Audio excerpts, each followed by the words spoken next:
जय हिंद जय भारत दोस्तों। मैं आज आपको Gupta and Gupta soil mechanics and foundation engineering के क्वेश्चन नंबर 281 से लेके 290 तक बताने वाला हूं। तो चलिए हम लोग स्टार्ट करते हैं। Question number 281, A soil has bulk density of 1.80 gram per centimetre cube eight A water content 5%, full stop. If the void ratio remains constant, then its bulk density for a water content of 10% will be option A 1.98 gram per centimeter cube, option B 1.88 gram per centimeter cube, option C 1.80 gram per centimeter cube and option D 1.70 gram per centimeter cube। अब देखिए इस question में आपको दिया गया है, पूछा गया है, ये सॉइल है जिसकी हमारी बल्क डेंसिटी दी गई है 1.80 ग्राम पर सेंटीमीटर क्यूब, मतलब आपको गामा की वैल्यू दी गई है 1.80 ग्राम पर सेंटीमीटर क्यूब और उसका वाटर कंटेंट आपको दिया गया है 5%। फिर आगे क्वेश्चन पूछा गया है कि अगर वॉइड रेशियो हमारा कांस्टेंट रहेगा दोनों कंडीशन में, तो आप बताओ बल्क डेंसिटी वाटर कंटेंट 10% पे कितना होगा। मतलब हमको बल्क डेंसिटी फाइंड करना है वाटर कंटेंट हमारे 10% पे। तो जैसा कि हम लोगों ने देखा था कि अकॉर्डिंग टू बल्क डेंसिटी हम लोग लिख सकते थे, मैंने आपको सिखाया भी था एक इक्वेशन कि आपको याद रखना है गुजरात इंजीनियरिंग सर्विस में पानी है डिवाइडेड बाय 1+E। हम लोगों ने यही इक्वेशन देखा था कि इन टर्म्स ऑफ हम लोग bulk density is with respect to void ratio and specific gravity क्या लिख सकते हैं, तो G+ES ब्रैकेट में गामा W बाय 1+E, इसको हम इक्वेशन 1 मान लेते हैं। अब इक्वेशन 2 में हम लोग कि E = WG/S भी लिख सकते हैं, तो मतलब इसको हम लोग और तोड़ के लिख सकते हैं ES = WG, मतलब ES के जगह पे हम लोग WG भी लिख सकते हैं, तो इसको हम लोग क्वेश्चन नंबर 2 लिख सकते हैं। अब इस क्वेश्चन में ES के जगह पे आप पुट कर दीजिए WG, तो हम लोग गामा का वैल्यू निकाल लेते हैं, तो G प्लस यहाँ पे वैल्यू पुट करेंगे WG ब्रैकेट में गामा W बाय 1+E हम लोग लिख सकते हैं। अब इसमें से और कॉमन लेंगे तो हम लोग G कॉमन ले सकते हैं, तो G गामा W, यहाँ पे क्या बचेगा 1+W डिवाइडेड बाय 1+E। मतलब हम लोग कह सकते हैं यहाँ पे कि गामा किसके प्रोपोर्शनल है, वाटर कंटेंट के प्रोपोर्शनल है, तो हम लोग लिख सकते हैं gamma is directly proportional to 1+W, इस टर्म में हम लोग लिख सकते हैं। तो चलिए यहाँ को क्वेश्चन आपको यही दिया हुआ है, यहाँ पे हमको रेशियो के टर्म में दिया गया है, तो हम लोग लिख सकते हैं y1/y2 = 1+W1/1+W2 लिख सकते हैं। तो y1 की वैल्यू कितनी है, तो y1 की वैल्यू 1.80 है। अब हमको निकालना किसकी वैल्यू है, तो y2 की वैल्यू निकालनी है। अब यहाँ पे हमारी वैल्यू 1 प्लस वाटर कंटेंट यहाँ पे 5% है, तो हम लोग ले सकते हैं 5/100, मतलब वैल्यू कितनी हो जाएगी 0.05 हो जाएगी, तो यहाँ पे हो जाएगी 0.05। यहाँ पे हमारी वैल्यू हो जाएगी 10% है, तो मतलब 0.10। अब इससे हम लोग गामा 2 की वैल्यू निकाल लेंगे, तो गामा 2 की वैल्यू हमारी आ जाएगी इसको सॉल्व करने के बाद 188 ग्राम पर सेंटीमीटर क्यूब। तो चलिए हम लोग आंसर चेक करते हैं। ऑप्शन ए दिया है 1.98 ग्राम पर सेंटीमीटर क्यूब, बिल्कुल गलत है। ऑप्शन बी दिया 1.88 ग्राम पर सेंटीमीटर क्यूब, मतलब B is the correct answer. तो आपको इस ढंग से सॉल्व करोगे तो आसानी से बना सकते हो। मैंने क्या किया, इन टर्म्स ऑफ पहले इक्वेशन को गुजरात इंजीनियरिंग सर्विस में पानी है डिवाइडेड बाय 1+E लिख लिया। अब ES के जगह में हम लोग WG लिख सकते हैं, तो हम लोग क्या किए कि G कॉमन ले लिए। G कॉमन लेने के बाद जो बचा उसके साथ हम लोग कंपेयर कर दिए, तो आसानी से हमारा न्यूमेरिकल बन गया। Question number 282, consider the following statement. 1 दिया है hydraulic gradient required to initiate quick condition is independent of the ratio of the voids to the volume of solids in a soil mass. दूसरा दिया है intimation of piping under hydraulic structure can be prevented by increasing the length of flow path of water. और तीसरा दिया हुआ seepage pressure is independent of the coefficient of permeability. Which of the following statement given above are correct. Option A 1, 2, 3, option B 1 and 2 and option C 1 and 3 and option D 2 and 3। तो चलिए पहला statement में दिया हुआ है hydraulic gradient required to initiate quick sand condition is independent of ratio of the voids to the volume of solids. तो हमने देखा था कि क्रिटिकल हाइड्रोलिक ग्रेडियंट का इक्वेशन होता है G-1/1+E। मतलब इसमें हम लोग बोल सकते हैं कि क्रिटिकल हाइड्रोलिक ग्रेडियंट हमारा डिपेंडेंट है वॉइड रेशियो पे, it is not independent of the void ratio. मतलब ये क्वेश्चन हमारा स्टेटमेंट क्या हो गया, गलत हो गया। फिर दूसरा दिया हुआ है initiation of piping under hydraulic structure can be prevented by increasing the length of flow path of water. तो जैसा कि हमको पता है कि पाइप फेल्योर को प्रिवेंट करने के लिए हम लोग कैसे कर सकते हैं, पाइप फेल्योर को प्रिवेंट करने के लिए, तो पाइप फेल्योर को हम लोग प्रिवेंट करने के लिए सबसे पहले हम लोग increase the length of path of percolation. हम क्या करते हैं, increase the path of percolation, मतलब जो पाथ ऑफ पर्कुलेशन है उसका हम लोग लेंथ इंक्रीज कर देते हैं, तब हम लोग पाइपिंग फेल्योर से बच सकते हैं। पहला हम लोग कर सकते हैं increase the path of percolation से हम लोग पाइप फेल्योर को कम कर सकते हैं। दूसरा हम लोग रिड्यूसिंग सीपेज, सीपेज के कारण सीपेज को हम लोग अगर कम करेंगे तब भी हम लोग पाइपिंग फेल्योर से बच सकते हैं। फिर तीसरा हम लोग क्या, अगर हम लोग ड्रेनेज फिल्टर प्रोवाइड करते हैं तब भी हम लोग पाइपिंग से बच सकते हैं। तो यहाँ पे तो आपको दिया गया है it can be prevented by increasing the length of flow of water, ये बिल्कुल सही स्टेटमेंट है, मतलब सेकंड वाला स्टेटमेंट हमारा सही है। फिर तीसरा दिया हुआ seepage pressure is independent of the coefficient of permeability. अब ये सीपेज प्रेशर है क्या, जो वाटर के द्वारा हमारा प्रेशर लग रहा है सॉइल पे उसे हम लोग बोलते हैं सीपेज प्रेशर। अब सीपेज प्रेशर का हमारा इक्वेशन होता है जिसको हम लोग लिखते हैं seepage pressure equal to I into H into gamma W. मतलब ये किस पे डिपेंड है, तो हाइड्रोलिक ग्रेडियंट पे डिपेंड है, हेड पे डिपेंड है और यूनिट वेट ऑफ वाटर पे डिपेंड है। मतलब हमारा इट इज़ इंडिपेंडेंट अपॉन किस पे है, it is independent upon coefficient of permeability, मतलब ये डिपेंडेंट नहीं है, मतलब ये भी स्टेटमेंट हमारा सही है। तो हमारा 2 और 3 ऑप्शन सही होगा। तो चलिए हम लोग ऑप्शन चेक करते हैं। ऑप्शन ए 1, 2, 3 बिल्कुल गलत है, ऑप्शन बी 1 और 2 बिल्कुल गलत है, ऑप्शन सी 1 और 3 बिल्कुल गलत है, ऑप्शन डी 2 और 3 इज द करेक्ट आंसर। याद रखिएगा पहला में दिया हुआ है कि ये इंडिपेंडेंट नहीं, आई सी इक्वल टू जी माइनस 1/1 + ई होता है, मतलब डिपेंडेंट है वॉइड रेशियो पे। अब हम लोग बोला जाएगा पाइपिंग फेल्योर किस किस कारण से बचा सकते हैं, तो हम लोग length of the path of the flow, length of the path को बढ़ा देंगे, फिर सीपेज को कम कर देंगे, या तो ड्रेनेज फिल्टर हम लोग प्रोवाइड कर देंगे, तो हम लोग पाइपिंग फेल्योर से बच सकते हैं। अब सीपेज प्रेशर का हमारा फॉर्मूला क्या होता है, I into H into gamma W, मतलब यहाँ पे तो डिपेंडेंट है ही नहीं परमिबिलिटी पे, it is independent of the permeability, तो हमारा ये भी आंसर सही होगा। दैट्स वाई 2 और 3 is the correct answer. Question number 283, the appropriate triaxial test to assess the long-term stability of an unloading problem such as excavation of clay slope would be option A unconsolidated undrained test, option B consolidated drain test, option C consolidated drain test and option D unconsolidated drain test। अब यहाँ पे आपको पूछा गया है long term stability test, मतलब ज़्यादा समय किस में लगेगा। तो हमने देखा था ट्राई टेस्ट में 3 टेस्ट परफॉर्म करते हैं, एक तो CD करते हैं, दूसरा UU करते हैं, तीसरा हमारा CU करते हैं। अब यहाँ पे देखिए कंसोलिडेटेड ड्रेन टेस्ट में सबसे पहले कंसोलिडेशन होगा फिर ड्रेन होगा, मतलब इसको हम लोग बोलते हैं लॉन्ग टर्म स्टेबिलिटी टेस्ट। जब भी आपको बोलेगा लॉन्ग टर्म स्टेबिलिटी टेस्ट कौन सा होता है, तो CD होता है। तो क्यों CD होता है, तो पहले कंसोलिडेटेड होगा फिर हमारा ड्रेन्ड होगा, तो इसमें हमारा समय ज़्यादा लगेगा, जिस कारण से हम लोग बोलते हैं लॉन्ग टर्म स्टेबिलिटी टेस्ट। अगर UU पूछा गया है तो आप इसको बोल सकते हैं शॉर्ट टर्म टेस्ट, ना ही इसमें कंसोलिडेशन, ना ही हमारा इसमें कंसोलिडेशन होगा, ना ही हमारा ट्रेंड होगा, इसलिए हम लोग इसको बोलते हैं शॉर्ट टर्म टेस्ट बोलते हैं। और CU को हम लोग बोलते हैं मीडियम ड्यूरेशन टेस्ट। तो यहाँ पे क्वेश्चन आपको पूछा गया है कि लॉन्ग टर्म स्टेबिलिटी, तो लॉन्ग टर्म स्टेबिलिटी क्या हो जाएगी, तो लॉन्ग टर्म स्टेबिलिटी हो जाएगी CD टेस्ट, मतलब कंसोलिडेटेड ड्रेन टेस्ट। तो चलिए हम लोग ऑप्शन चेक करते हैं। ऑप्शन ए दिया हुआ है अनकंसोलिडेटेड अनड्रेन टेस्ट, बिल्कुल गलत है। ऑप्शन बी दिया कंसोलिडेटेड अनड्रेन टेस्ट, बिल्कुल गलत है।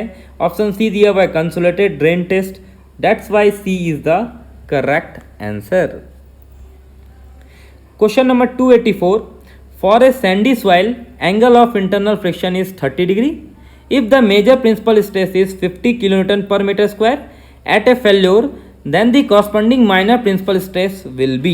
अब इस क्वेश्चन में आपको दिया हुआ है कि एंगल ऑफ इंटरनल फ्रिक्शन हमारी 30 डिग्री दी गई है और हमारा मेजर प्रिंसिपल स्ट्रेस हमारी वैल्यू दी गई है, सिग्मा 1 की वैल्यू दी गई है 50 kN per meter square, और हमको निकालना है माइनर, मतलब सिग्मा 3 की वैल्यू हमको फाइंड करना है।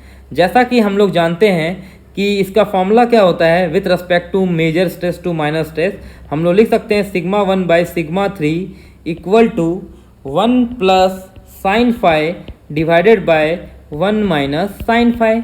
अब देखिए क्वेश्चन में सिग्मा 1 दिया हुआ है, सिग्मा 1 50 दी गई है, सिग्मा 3 हमको निकालना है, 1 प्लस साइन फाई मतलब 1 प्लस साइन फाई मतलब साइन 30, तो साइन 30 हम लोग क्या लिख सकते हैं, साइन 30 हमारी हो जाती है 1/2, तो 1/2 लिख सकते हैं।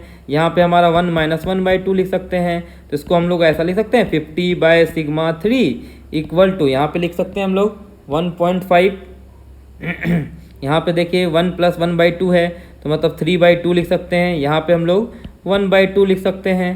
तो इसको सॉल्व करेंगे तो हमारी वैल्यू कितनी आ जाएगी, 2 हमारी कैंसिल हो जाएगी, तो सिग्मा 3 इक्वल टू कितनी, तो 50/3, तो 50/3 मतलब 16.66 के अराउंड हो जाएगी। तो चलिए हम लोग आंसर चेक करते हैं। ऑप्शन ए 12.2 बिल्कुल गलत है, option B 16.66, B is the correct answer. जब भी आपको रेशियो के टर्म में देगा तो यही फॉर्मूला होता है sigma 1 by sigma 3 divided equal to 1 plus sine phi by 1 minus sine phi. Question number 285. If a sample of dry sand tested in a direct shear test give failure shear stress tau f is 1 at a normal stress of 2 kg per centimeter square, then angle of internal friction of soil is given by। अब देखिए यहाँ पे direct shear test का formula पूछा गया है, तो direct shear test हम लोग क्या लिखते हैं, tau इक्वल टू हम लोग लिखते हैं c प्लस सिग्मा 10 फाई, यही लिखते हैं। अब इस गिवन में आपको देखिए, गिवन में आपको टाउ दी गई है, टाउ की वैल्यू कितनी है, तो 1 kg पर सेंटीमीटर स्क्वायर है, और हमारा नॉर्मल स्ट्रेस कितनी है, तो नॉर्मल स्ट्रेस हमारी सिग्मा की वैल्यू कितनी है, 2 kg पर सेंटीमीटर स्क्वायर है, यही है हमारा 2 kg पर सेंटीमीटर स्क्वायर है। अब यहाँ पे आपको पूछा है, क्या पूछा गया है, एंगल ऑफ इंटरनल फ्रिक्शन निकालिए। अब यहाँ पे देखिए हमको पता है डायरेक्ट शियर टेस्ट हमारी सैंड के लिए होती है, तो सैंड के लिए होगी तो हमारे सी की इक्वल टू क्या हो जाएगी, 0 हो जाएगी। तो चलिए हम लोग वैल्यू पुट करते हैं, टाउ की वैल्यू हमारी कितनी है, 1 है, तो 1, सी की वैल्यू हमारी 0 है, प्लस सिग्मा की वैल्यू हमारी 2 है, अब यहाँ पे 10 फाई है, ठीक है। तो इसको हम लोग ऐसा लिख सकते हैं 1/2 इक्वल टू 10 फाई। अब यहाँ पे आपको निकालना है एंगल ऑफ इंटरनल फ्रिक्शन निकालना है, मतलब फाई निकालना है, तो इसको हम लोग लिख सकते हैं 10 इनवर्स 1/2। तो चलिए हम लोग ऑप्शन चेक करते हैं। ऑप्शन ए दिया हुआ है 10 इनवर्स 2 बिल्कुल गलत है, ऑप्शन बी 10 इनवर्स 1 बिल्कुल गलत है, option C 10 inverse 1/2, that's why C is the correct answer. ये सब बहुत ही सिंपल फॉर्मूला है, आप लोग इसको डायरेक्ट फॉर्मूला बेस से निकाल सकते हैं। Question number 286, μ1 is the Poisson ratio of soil sample 1, μ2 is the Poisson ratio of soil sample 2, K1 is the coefficient of earth pressure at rest for a soil sample 1, K2 is the coefficient of earth pressure at rest for a soil sample 2, μ1 by μ2 equal to 1.5 and 1 minus μ1 by 1 minus μ2 equal to 0.875, then value of K1 to K2 will be। अब देखिए यहाँ पे question की बात कर रहा है, तो वो बात कर रहा है अर्थ प्रेशर एट रेस्ट की बात कर रहा है। यहाँ पे अर्थ प्रेशर एट रेस्ट मतलब क्या, कि there is no movement between the retaining wall and backfill, मतलब कोई भी मूवमेंट नहीं होगा रिटेनिंग वॉल एंड बैकफिल पे, उसे हम लोग बोलते हैं अर्थ प्रेशर एट रेस्ट। अब अर्थ प्रेशर एट रेस्ट को हम लोग बोल सकते हैं 1 माइनस साइन फाई भी लिख सकते हैं, या तो हम लोग म्यू बाय 1 माइनस म्यू लिख सकते हैं। अब इस क्वेश्चन में देखिए μ1 बाय μ2 दिया हुआ है, मतलब μ1 बाय μ2 हमारी वैल्यू दी गई है 1.5 और 1 माइनस μ1 अपॉन 1 माइनस μ2 की वैल्यू दी गई है 0.875, मतलब इस टर्म में दिया है म्यू के टर्म में, तो हम लोग लिख सकते हैं इसको 1.5 और 1 माइनस म्यू के टर्म में दिया हुआ वैल्यू 0.875, तो 1.5 divided by 0.875 that is known as call 1.7143, that's why option A दिया 1.3125 ये गलत है, ऑप्शन बी दिया 1.7143, B is the correct answer. Question number 287, the factor of the safety of infinite slope in a sand deposit is found to be 1.732 and angle of shearing resistance is 30 degree, the average slope if the deposit ID is given as. अब देखिए यहाँ पे आपको factor of safety के term में दिया गया है, तो फैक्टर ऑफ सेफ्टी को हम लोग लिख सकते हैं 10 फाई डिवाइडेड बाय 10 बीटा लिख सकते हैं। अब इस क्वेश्चन में फैक्टर ऑफ सेफ्टी आपको दिया गया है 1.732, अगर हमारा एंगल ऑफ शियरिंग रेजिस्टेंस दिया गया है 30 डिग्री और बीटा हमको निकालना है, तो हम लोग इसको सॉल्व करके निकाल सकते हैं। तो हमारी वैल्यू कितनी हो गई यहाँ पे 1.732 हो गई और यहाँ पे 1030 डिवाइडेड बाय 10 बीटा, तो हमारी बीटा की वैल्यू कितनी हो जाएगी, तो बीटा की वैल्यू हो जाएगी हमारी 10 इनवर्स 0.333। तो चलिए हम लोग ऑप्शन चेक करते हैं 10 कहाँ पे है, तो 10 हमेशा हमारा यहाँ पे सी है। जब भी आपको फैक्टर ऑफ सेफ्टी पूछा गया है तो 10 की ही वैल्यू होगा, देखिए साइन नहीं होगी, कॉस नहीं होगी, कॉट नहीं होगी, तो आंसर क्या हो जाएगी C 10 inverse 0.333।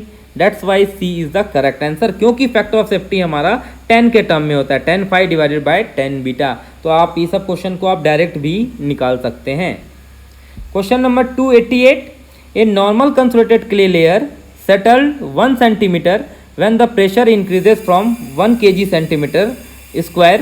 Additional settlement for the same soil for the further increases to the pressure from 2 kg centimeter square to 4 kg centimeter square will be। अब देखिए इस क्वेश्चन में आपको पूछा गया है कि सेटलमेंट का इक्वेशन हम लोग with respect to delta H equal to लिखते हैं M V into delta P into H zero लिखते हैं। अब यहाँ पे आपको डेल्टा एच की वैल्यू निकालना है और यहाँ पे एम वी का वैल्यू दिया नहीं गया है। अब देखिए यहाँ पे डेल्टा पी, तो पहला इक्वेशन में आपको pressure increases from 1 kg centimetre square to 2 kg centimetre square है, थोड़ा यहाँ पे हमारा मिस्टेक है लिखने में। तो हमारा डेल्टा पी की वैल्यू कितनी हो गई, तो हमारी 2 से 1 के बीच में हो गई, मतलब डेल्टा पी की वैल्यू कितनी आ गई हमारी 1 आ गई। और हमारा क्ले लेयर सेटल्स कितना हुआ है 1 सेंटीमीटर, मतलब मतलब हमारा h की वैल्यू कितनी है, तो हमारी 1 सेंटीमीटर है। तो हम लोग लिख सकते हैं 1 equal to M V into 1 into H zero. तो हमको पता है यहाँ पे M V into H zero की वैल्यू कितनी होती है, तो 1 होती है। तो यहाँ पे आप पुट कर दीजिए M V into H zero की वैल्यू कितनी हो जाएगी 1 हो जाएगी। तो डेल्टा एच इक्वल टू क्या हो जाएगी हमारी डेल्टा पी हो जाएगी। अब दूसरे क्वेश्चन में आपको दिया हुआ है कि additional settlement of the same soil further increases from the pressure from 2 to 4, मतलब डेल्टा प्रेशर हमारी कितनी होगी 4 में से 2 होगी। अगर 4 में से 2 होगी तो वैल्यू इसकी 2 आई, तो डेल्टा एच भी कितनी आई, तो एच भी हमारी 2 सेंटीमीटर आई। तो डायरेक्ट क्वेश्चन है ये। ऑप्शन ए 1 सेंटीमीटर बिल्कुल गलत है, ऑप्शन बी 2 सेंटीमीटर मतलब B is the correct answer. तो इस ढंग से आपको सॉल्व करना है। यहाँ पे चालाकी वाला क्वेश्चन पूछा गया है कि हम लोग ये बढ़ रहा है तो कितना होगा, तो पहले हम लोग इस टर्म में निकाल लेंगे कि एम वी तो हमारा और डेल्टा एच जीरो ये दोनों की वैल्यू हमारी कितनी आ गई 1 के बराबर आ जाएगी। अब इसमें पुट कर देंगे तो delta H equal to delta P हो जाएगा। Question number 289, in the soil sample of a consolidated meter test pore water pressure is option A minimum at the centre, option B maximum at top, option C maximum at the bottom and maximum at the centre. अब हमको याद रखना है कि consolidated meter test में पोर water pressure always maximum होता है हमारी सेंटर पे। अब देखिए यहाँ पे वैल्यू हमारी सबसे ज़्यादा है और यहाँ वैल्यू हमारी सबसे कम है, मतलब मैक्सिमम कहाँ होगी तो सेंटर पे और मिनिमम कहाँ होगी हमारी टॉप एंड बॉटम पे। तो जब भी आप कंसोलिडेटेड मीटर टेस्ट करेंगे तो पोर वाटर हमारी मैक्सिमम होगी सेंटर पे और मिनिमम होगी टॉप एंड बॉटम पे। तो ढूंढना है हमको, देखिए मैक्सिमम कहाँ पे है, तो मैक्सिमम है हमारी सेंटर पे। तो ढूंढिए, लिखा हुआ मिनिमम एट सेंटर बिल्कुल गलत है, ऑप्शन बी दिया मैक्सिमम एट टॉप बिल्कुल गलत है, ऑप्शन सी दिया मैक्सिमम एट द बॉटम बिल्कुल गलत है, ऑप्शन डी दिया मैक्सिमम एट सेंटर मतलब D is the correct answer. Question number 290, under the void ratio of submerged saturated clay decreases from 1 to 0.92, what will be the ultimate settlement of the 2 meter thick clay due to consolidation। अब यहाँ पे फिर से आपको पूछा गया है कि अल्टीमेट सेटलमेंट का फॉर्मूला, तो डेल्टा एच इक्वल टू हम लोग क्या लिखते हैं delta E bye 1 plus E zero into H लिखते हैं, यही लिखते हैं। अब हमको डेल्टा एच की वैल्यू निकालना है। अब डेल्टा ई मतलब क्या हो गया चेंज इन वॉइड रेशियो, तो हमारी वैल्यू कितनी चेंज हो रही है तो 1 माइनस 0.92। अब इनिशियल वॉइड रेशियो हमारी कितनी है 1 प्लस 1, हमारा h की वैल्यू कितनी है 2 मीटर है। अगर इसको हमको mm में बनाना है तो हमारे 1000 से मल्टीप्लाई कर देंगे तो डेल्टा h की वैल्यू कितनी आ जाएगी, तो यहाँ पे वैल्यू होगी हमारी 0.08 इंटू 2 इंटू 1000 डिवाइडेड बाई 2 हो जाएगी। तो ये हमारा 2 कैंसल, तो तो इसको सॉल्व करने के बाद हमारी वैल्यू हो जाएगी 80 mm। तो चलिए हम लोग ऑप्शन चेक करते हैं। ऑप्शन ए दिया 20 mm बिल्कुल गलत है, ऑप्शन बी 40 mm बिल्कुल गलत है, option C 80 mm। That's why C is the correct answer. Simple सा फॉर्मूला दिया गया है। अब ये जो हमारी 1 है वो हमारी होती है इनिशियल वॉइड रेशियो, ये हमारी होगी फाइनल वॉइड रेशियो। तो इस ढंग से आपको निकालना है। अगर हमारे चैनल पे आप नए हैं तो हमारे चैनल को सब्सक्राइब कीजिए। अगर कुछ समझ में नहीं आ रहा है तो कमेंट कीजिए। तो आपको जब आने वाले वीडियो रहेंगे, अगर आप इनको सब्सक्राइब किए रहेंगे तो जो आने वाले समय रहेंगे उसमें आपको नोटिफिकेशन आ जाएंगे। आशा करता हूँ आपको ये वीडियो पसंद आया होगा। अगर पसंद आया है तो वीडियो को लाइक कीजिए, शेयर करें और ऐसे नई वीडियो देखने के लिए मेरे चैनल को सब्सक्राइब करें, Jha channel. Thank you for watching.